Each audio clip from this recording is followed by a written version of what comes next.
be here today. I'm here to talk about small businesses that are prepared to start production of critical medicines that are in short supply, that are needed to care for people who are hospitalized with coronavirus.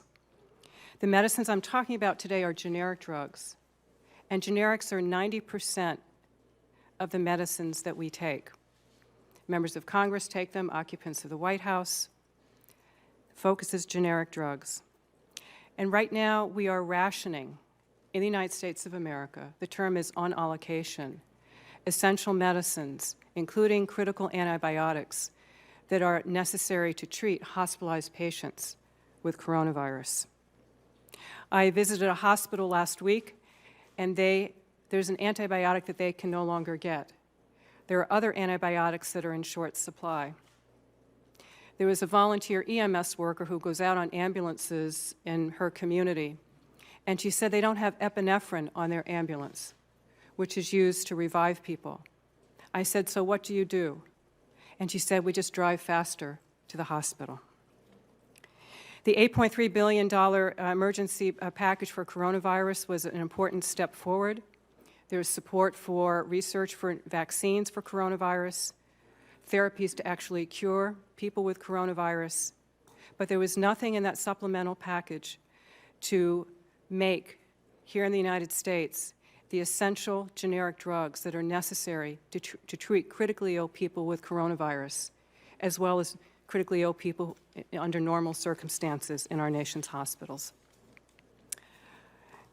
China is the dominant global producer of the core chemicals to make thousands of our generic drugs.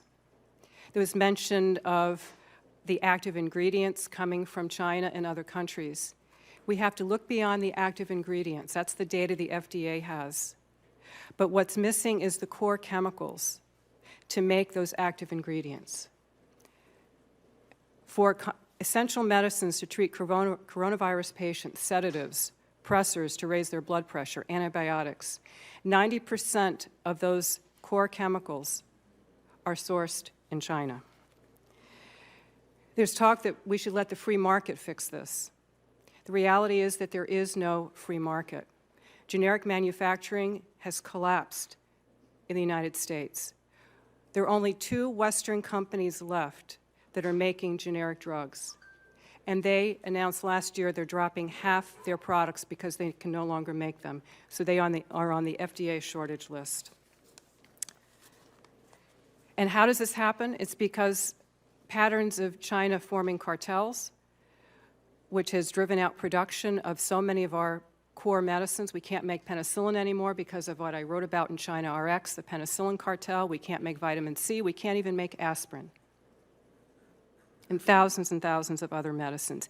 And India put out its export ban because its giant generic industry, which supplies us with 25% of our generics, depends on China for those core chemicals. So what can we do? In doing this work on China RX, small companies have approached me, and these are brilliant people wanting to, prepared tomorrow to start using advanced manufacturing technology to make medicines fully made here in the United States that are in short supply.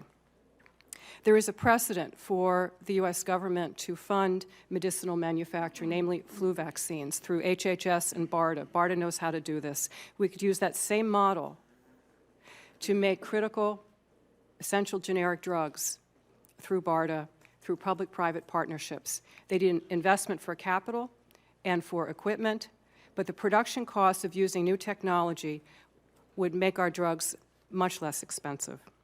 Much less expensive. I'd like to close by saying there's another thing we have to address, and this has nothing to do with coronavirus. But there are thousands of children who've died in recent years because we can no longer make the old staple generic drugs that are necessary to sustain them. These are children with rare diseases.